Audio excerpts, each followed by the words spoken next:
안녕하세요. 오늘도 서연살롱을 찾아주셔서 감사합니다. 저는 전 남편의 외도로 이혼을 하고 한동안 남자들을 기피했던 30대 후반의 경기도에 사는 여성이에요. 전 남편이라는 인간을 생각하면 지금도 속에서부터 분노가 치밀어 오르지만 그래도 행복한 시간이 더 많기에 마음을 잘 다스리며 살고 있어요. 저에게 사람에 대한 신뢰를 회복하게 해준 건 지금의 남편인데요. 이 사람을 안 만났다면 저는 아마 사람이 싫었을 거예요. 특히 남자들이요. 결혼하고 몇 개월 되지 않았는데 남편이 외도를 하고도 뻔뻔하게 군다면 모르기는 몰라도 다들 저처럼 그러지 않을까요? 전 남편은 말 그대로 파렴치한 놈이었어요. 결혼 전에는 아주 별 사탕 발린 말로 제 마음을 뺏어갔었죠. 성미야, 너를 보면 내 심장이 행복해. 네가 나랑 같이 살아주면 나도 평생 네 마음에 들어가 있을게. 닭살 돋아서 싫다는 사람들도 있었지만 너무 건조하게 일만 하며 살았던 저는 그런 말들 듣는 게 좋았어요. 전 남편은 식품 하청업체라고 해야 하나요? 그런 중소기업에서 소스나 양념을 개발하는 팀에 있었어요. 저는 그 회사와 계약을 했던 큰 회사의 기획팀이었고요. 사람들은 어느 면으로 보나 저보다 떨어지는 사람과 왜 결혼을 하는지 모르겠다고 했는데 그건 대기업에서 계속 경쟁 상태에만 있다가 그 사람을 보면 제가 더 앞서 나가야 되고 더 잘해야 되고 이런 걸 생각하지 않아도 됐으니까요. 거기에 그 사람의 말빨도 한몫했고요. 항상 경무에 시달리며 뭐든 잘 해내야만 하는 게 저에게는 스트레스가 컸던 건지 결혼과 동시에 저는 몸이 여기저기 나빠져서 병원을 몇 군데나 다녀야 했고 아침에는 제대로 일어나지도 못했어요. 결혼하자마자 아픈 모습이나 보여주는 제가 저는 너무 싫었어요. 영식씨, 너무 미안해. 내가 이러려고 결혼한 게 아닌데. 아우, 우리 자기 회사 다니면서 너무 힘들었나 보다. 대기업이 스트레스를 많이 주긴 하나 봐. 큰 회사 다니면서 월급 많이 받는다고 다 좋은 건 아니네. 역시 사람은 건강하고 적당히 버는 게 최고인 것 같아. 성미야, 이 기회에 휴직을 하고 좀 쉬면 어때? 주말이면 나랑 놀러도 많이 가고. 생활이야. 자기가 모아놓은 돈도 있고 나도 계속 버는데 뭐 문제될 거 없잖아. 몇 개월만이라도 쉬어봐. 전 남편 건의에 저는 휴직계를 내고 마음 편히 쉬었어요. 정말 경치 좋고 공기 좋은 곳도 많이 놀러 갔고요. 자기야, 내가 회사 안 가는 대신 자기 내조만큼은 열심히 할게. 아무튼 내 몸 생각해서 이렇게 배려해줘서 너무 고마워. 에이, 그건 당연한 거지. 우리 부부잖아. 저는 몸이 조금씩 좋아질 때부터 아침 일찍 일어나서 전 남편을 위해 여러 가지 신경 쓴 음식들을 만들었어요. 제가 아프고 보니 사람이 먹는 것만큼 중요한 게 없더라고요. 저는 전 남편이 저처럼 아프지 말라고 정말 건강을 위한 음식을 맛있게 먹을 수 있게 만들었어요. 그것 외에도 남편 대신 집안의 크고 작은 일들은 전부 다 했고요. 시댁에 보내는 용돈도 전부 제 돈으로 드렸어요. 그런 남편이 결혼하고 4개월쯤 됐을 때부터 완전 돌변했어요. 어느 날부터인가 저를 하찮게 보는 것 같더니 제가 무슨 말만 해도 피식 웃고 웃기고 있네 입에 달고 살더라고요. 그러다가 알게 된 건데 남편은 저희 친정 아빠가 건물 갖고 있는 걸 보고 저한테 그렇게 잘했던 거였어요. 그건 그놈이 친구와 전화통화하는 걸 우연히 들어서 알게 됐어요. 아, 진짜 저 여자 집이 엄청 부자인 줄 알았는데 건물도 대출이 반이고 거기서 나오는 임대료로 은행에 이자 갚는 것만도 아주 빡세다더라. 그냥 서민이야. 그리고 저 여자는 그 건물 상속도 얼마 못 받을 것 같아. 보니까 그 건물은 나중에 남동생 주겠다고 했었나 보더라고. 난 그것도 모르고 저 여자한테 5만 알랑방기 다 끼고. 아, 진짜 내가 바보였지. 그 오글거리는 말들을 참고 했잖아. 저 여자는 이상하게 아무도 안 걸려드는 그런 징그러운 말을 좋아하더라. 정말 충격이었어요.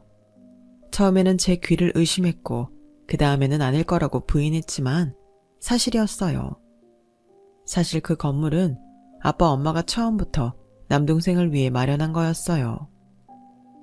남동생은 유망한 운동선수였는데 불의의 사고 때문에 평생 몸을 관리받으며 살아야 하는 처지가 됐거든요. 그래서 아빠는 무리를 내서 건물을 사셨고 그걸 다 갚고 나면 남동생이 평생 그 건물세로 병원을 다니는 것도 생활하는 것도 힘들지 않을 거라고 생각하셨던 거였어요. 그런데 그 인간은 그런 부모님 마음이 담긴 건물을 노린 거였죠. 게다가 그 인간은 친정 건물에 대해 알고 난 다음 바로 다른 여자를 만나기 시작했어요. 한참이나 나이가 어린 여자였는데 둘이 꼭 붙어서 서로의 허리를 껴안고 거리를 활보하는 모습을 직접 본 후부터 저는 전 남편에 대한 정이 싹 사라져 버렸어요. 전 남편은 여자와 돌아다니는 모습을 봤다는 말에도 아주 태연하더라고요. 그래서 뭐 어쩌라고, 이혼이라도 하게? 뭐 안 그래도 우리 민정이가 할 말 있다는데 내일 시간 있어? 아, 집에서 쳐노는데 남는 게 시간이겠네. 라며 쿡쿡 웃는데 정말 너무 기분이 더럽더군요. 하지만 이미 이혼을 결심한 저는 여기서 폭발해봤자 저한테 좋을 게 하나 없다는 생각에 꾹 참고 견뎠어요.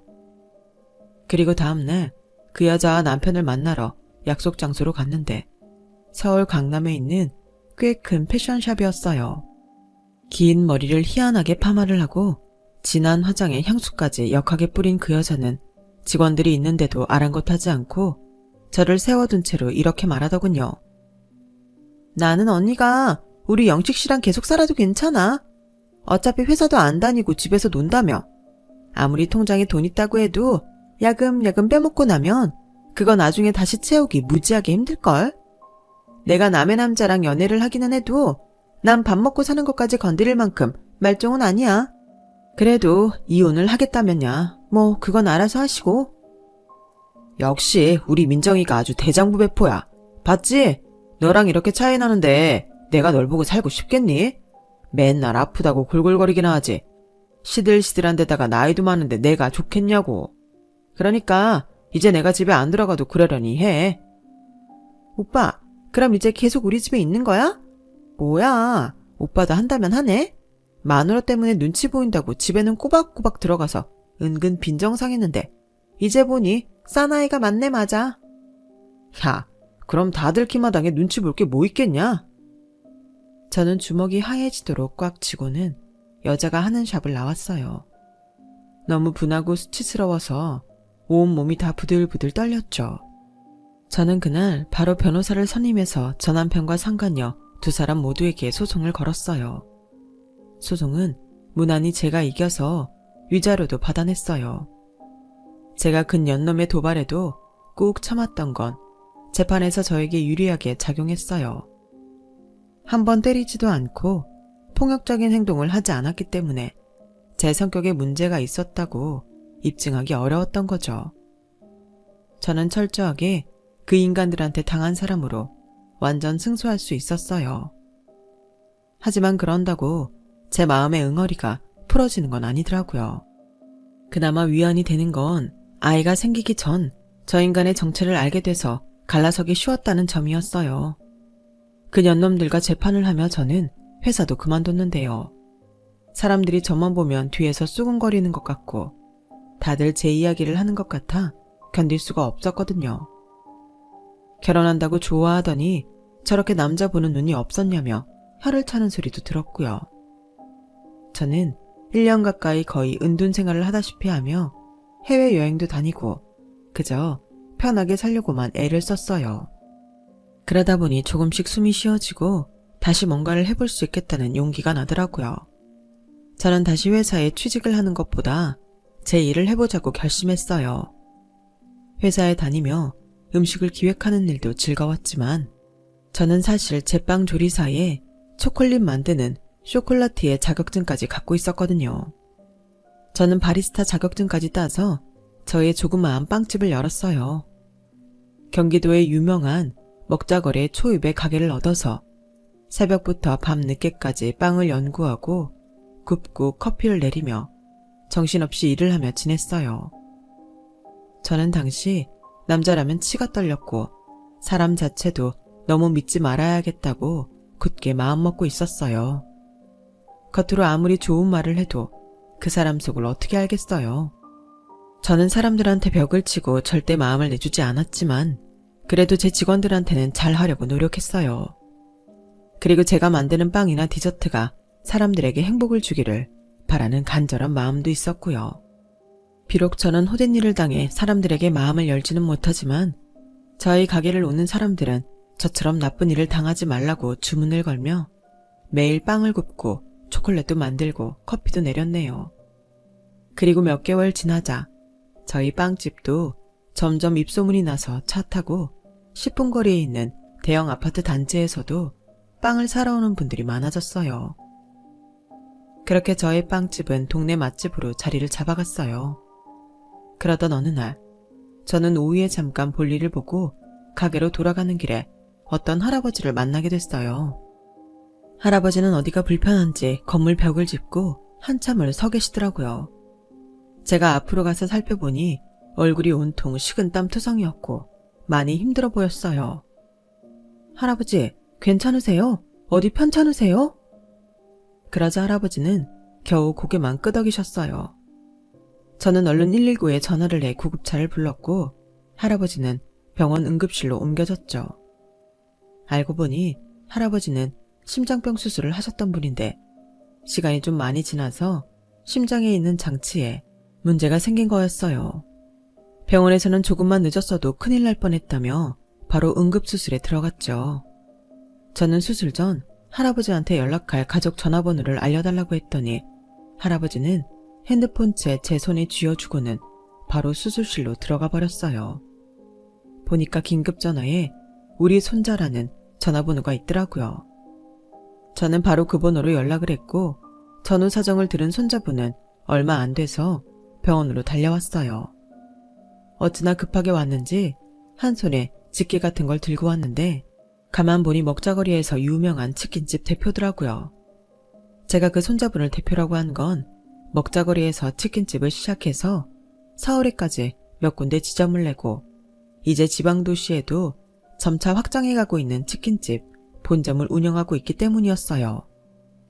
손자분은 아직도 본점을 직접 운영하고 전국에 나가는 소스와 가게 상태 그리고 사이드 메뉴까지 전부 체크한다고 들어서 나도 저렇게 되고 싶다는 생각을 계속했었거든요. 그런 사람을 바로 코앞에서 보게 되니 어째 신기하더라고요. 아, 저희 할아버지 병원에 데려와 주셨죠? 정말 감사합니다. 진짜 정말 감사합니다.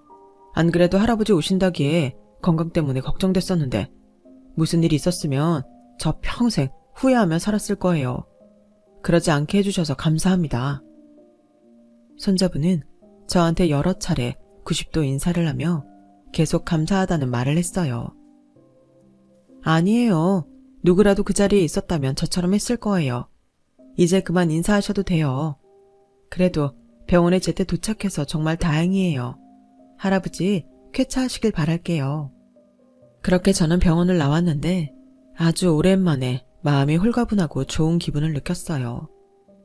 남을 위해 좋은 일을 했던 지난 날들도 떠올랐고요. 제가 전 남편과 상간녀한테 받은 상처가 너무 커서 이런 좋은 감정도 못 느끼고 살았구나 싶더군요. 그리고 일주일쯤 지나서 저희 빵집에 그 치킨집 대표님이 찾아왔어요. 양손 가득 과일 바구니에 비싼 한우 세트를 들고서요. 우선 이거 받으시고요. 혹시 뭐 좋아하세요? 이건 기본 선물이고 제가 사장님 좋아하시는 걸로 크게 쏘겠습니다. 아니에요. 이런 거 받자고 한 일도 아닌데요. 무엇보다 할아버지가 별일 없으셔서 다행이에요. 저희 할아버지 은인이신데 무슨 말씀을요. 사양하지 말고 받아주세요. 그래야 저희 할아버지도 마음 편하실 거라고 일부러 연락도 주셨어요. 이렇게 인연이 된 저와 대표님은 그 후 자주 만나게 됐고 저는 대표님 덕에 먹자거리 많은 자영업 사장님들과도 인사를 할 수 있게 되었어요. 그러다 보니 많이 친해져서 각자 이런저런 사정도 이야기하게 됐고요. 언젠가부터 대표님은 하루에도 몇 번씩 저희 빵집을 들락거리셨어요. 괜히 샀던 빵도 또 사고 커피도 몇 번씩 주문하고 저는 어쩐지 대표님이 저한테 마음이 있는 것 같다고 느꼈고 또 와서 좀 전에 주문한 커피를 또 주문했을 때에는 메뉴에 없는 제가 마시는 차를 쥐어드렸어요. 대표님, 아무리 제가 커피랑 빵을 팔지만 커피 그렇게 마시면 안 좋다는 말씀은 드려야겠네요. 왜 하루에도 몇 번씩 같은 빵하고 커피를 사가세요? 혹시 다른 이유 있으세요? 그 이유가 저인가요? 제가 단도직입적으로 묻자 그 사람은 잠시 망설이다가 답했어요. 맞아요. 이제나 저제나 눈치채 주길 바라고 있었어요. 차마 용기가 나지는 않아서 직접 말은 못하고요.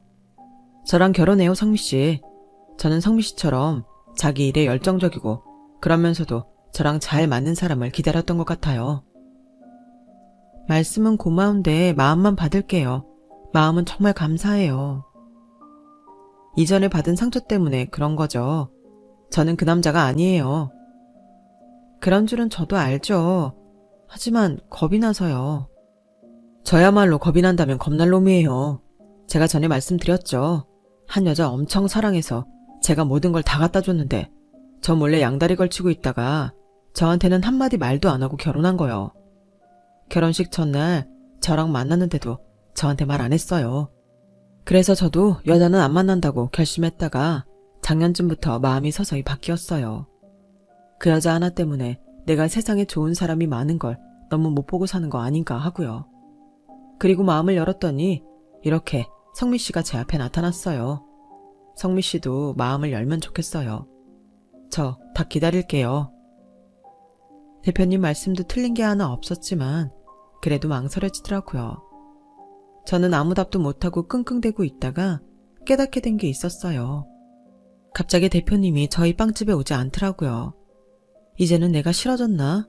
그런 생각이 들자 마음이 무거워졌어요. 무엇보다 그 사람이 저를 싫어하지 말았으면 좋겠다는 이상한 바람이 간절해지더라고요. 저는 치킨집에 가보지도 못하고 있다가 대표님이 5일째 보이지 않자 그제야 용기를 내서 치킨집에 전화를 해보았어요. 아, 대표님이요? 지금 동남아 출장 중이신데요. 내일이면 돌아오실 거예요. 혹시 회의 약속하신 건가요? 아니에요. 네, 잘 알겠습니다. 전화를 끊은 저는 속으로 안심하고 있는 절 발견했어요. 네, 그 사이 저도 대표님한테 정이 들었고 좋아하게 됐다는 걸 더는 부인할 수 없겠더라고요. 저는 대표님이 돌아오시고 나서 출근하는 날에 맞춰 치킨집에 제가 만든 신상품 빵과 커피를 가지고 갔어요. 대표님은 뜻밖이라는 듯 놀라서 저를 보더라고요. 네, 대표님. 저희 결혼해요. 그렇게 해요. 제 말에 얼마나 좋아하던지 그날을 잊을 수가 없네요. 저와 남편의 결혼 소식에 양가에서는 전부 다 좋아했어요. 양쪽 집 모두 저희가 이제 마음을 열고 새로운 삶을 시작한다는 것에 굉장히 기뻐했죠. 남편 할아버지뿐 아니라 부모님도 저를 무척 마음에 들어 하셨어요. 저는 혹시 제 과거를 모르고 저렇게 좋아하시나 걱정했는데 그게 아니었어요. 시댁 어른들은 모두 제 일을 알고 계셨어요. 시어머니는 저를 붙잡고 이렇게 말씀하셨죠. 사람이 살다 보면 한 번쯤 크게 나쁜 일이 생기더라고. 근데 그때만 잘 넘기면 진짜 인연도 만나고 하는 일도 다 잘 된다. 성미 너도 우리 지훈이랑 이제 앞으로 잘 될 일만 남았어. 저는 그 말에 울음이 터질 뻔한 걸 겨우 참았어요. 그렇게 상견례까지 마치고 결혼 준비를 하고 있는데 불청객이 저를 찾아왔어요. 바로 전 남편과 상간녀였어요. 제가 먹자거리에서 빵집 하는 건 알고 있을 거라고 예상은 했는데 이렇게 찾아오기까지 하리라고는 생각도 못했어요. 야, 너는 나랑 민정이 돈 털어먹고서 너 혼자 잘 먹고 잘 사냐? 생각해보니까 우리가 이대로는 억울해서 안 되겠더라고.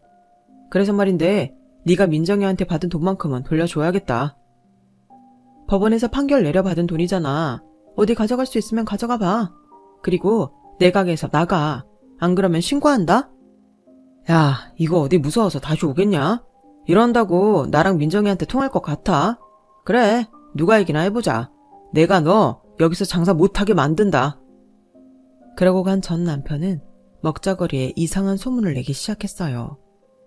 제가 악처라서 자기가 이혼했고 자기랑 상간녀는 억울하다는 거였죠. 하지만 제 남편 덕에 저는 그동안 먹자거리 사장님들과 꽤 친분을 잘 쌓아놨었고 전 남편이 하는 말을 믿는 사람들은 거의 없었어요.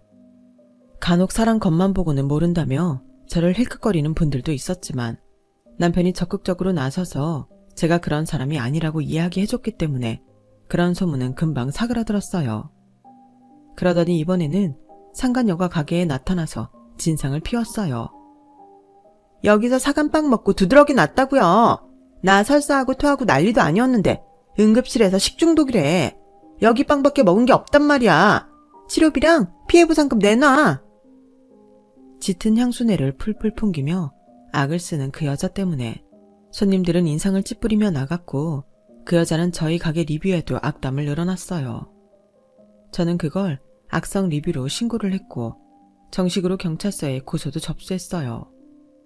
그 여자가 저희 가게에 와서 진상 비운 CCTV까지 제출하고요. 경찰서에서 고소 접수 연락이 여자한테 가기도 전에 상간녀는 또다시 우리 가게에 와서 난리를 쳤어요. 네가 우리 오빠한테 이상한 말 했다며. 아주 웃기지도 않아. 야, 이런 시골 촌구석에서 밀가루 반죽이나 하고 있으면서 감히 우리를 우습게 여겨? 너 우리한테서 눈물 뺀 만큼 우리도 네 눈물 빼야겠으니까 돈 내놔. 안 그러면 맨날 여기 와서 난리 쳐줄 테니까. 손님 다 떨어지게 만들어줄게. 그래? 그게 네 뜻대로 될까? 저는 그때 카운터 안에 숨겨두었던 휴대폰 녹음을 보여줬어요. 여자는 저도 모르게 한 발 뒤로 물러서더라고요. CCTV만으로는 소리가 녹음 안 돼서 네가 다시 오기만 기다렸어. 너 전에 난리치던 영상하고 이전에 우리 가게 온 적 없다는 증거도 내가 싹 다 경찰에 냈거든? 이제 이 녹음도 경찰에 넘길 거니까 너는 경찰서에서 오는 연락만 조용히 기다리면 돼. 내 손님들 다 나가 떨어지게 해? 나는 그럼 가만히 있을 것 같아? 네 패션사 게시판에 너 상간녀라고 다 폭로해 버릴 거야. 이게 사람이 봐주느라 가만히 있으면 고마운 줄이나 알아야지. 어디서 뻔뻔하게 고개 쳐들고 와서 행패를 부려. 하긴 그따위 인성이 남의 남편하고 바람나고도 잘못한 줄 모르지. 여자는 그제야 주변을 돌아보더라고요. 주변 사람들이 다 그 여자를 혐오하는 표정으로 보고 있었거든요. 그 눈초리를 겨우 깨달았나 보더라고요. 뿐만 아니라 저희 직원들은 완전 잡아먹을 듯 여자를 쳐다보고 있었어요. 여자는 어쩔 수 없이 서둘러 저희 가게를 빠져나갔어요. 뒤늦게 이 사실을 알게 된 남편은 저를 찾아왔어요. 아, 내가 바빠서 사무실 나간 사이에 이런 말도 안 되는 일이 있었다니. 왜 진작 나한테 말하지 않았어. 그럼 내가 본사 경비원들이라도 불렀을 텐데. 그럴 필요도 없는 사람들이야. 경찰에 고소 접수도 했으니까 이제 함부로 못할 거야. 세상에, 뭐 그런 쓰레기 같은 인간들이 다 있지. 다 참. 남편은 열이 받아서 한 번 더 찾아오면 바로 자기한테 연락하라고 단단히 일렀어요. 그런데 얼마 안 가 그 년놈들이 또 찾아왔더라고요. 이번에는 둘이 같이요. 두 사람은 직원들이 제지하니 안까지는 못 들어오고 문간에 서서 저를 조롱하더라고요. 야, 네 주제에 무슨 결혼을 한다고 하더라? 너 이혼녀인 거 네 남편 될 놈은 알고 있냐? 허이구, 또 호구 인생 하나 네가 망치는구나. 쥐뿔 가진 것도 없는 주제에 친정에 그 잘난 건물 팔아서 결혼하는 거야. 그거 네 건물인 것처럼.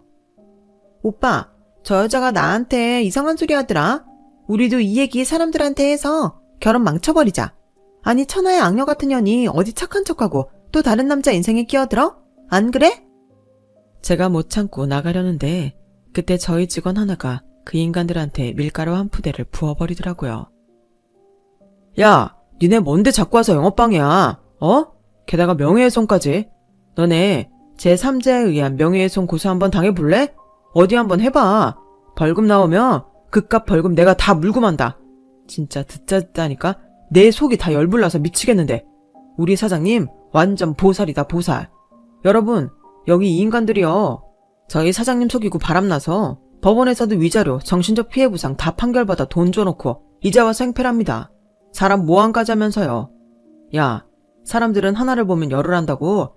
니네 지금 이렇게 하는 짓 보면 니들이 이상한 거 모를 줄 아냐? 직원이 대신 씩씩거려주는 바람에 저는 나설 필요도 없게 됐고, 그 인간들은 밀가루를 잔뜩 뒤집어 쓰고는 방방 뛰다가 어쩔 수 없이 나가버리고 말았어요. 뒤늦게 온 남편은 그 인간들 자기가 한 대씩 쳤어야 했는데 놓쳤다며 화를 삭히더라고요. 그런데 그날 밤 전 남편이라는 자식은 저희 집 앞까지 찾아왔더라고요. 아니, 제가 사는 곳은 또 어떻게 알았는지 생각할수록 소름이 끼쳤어요. 너 뭐야? 나 스토킹해? 네가 바람펴서 헤어진 전부인 사생활을 이렇게 다 알고 있어도 되는 거야? 나는 단지 너 정신 차리고 우리한테 돈이나 내놓으라고 정중하게 충고하러 온 거야. 너 결혼하는 새끼가 뭐 치킨집 주인인가 보더라. 하여간 너도 참 어쩌다 인생이 그렇게 바닥까지 가냐.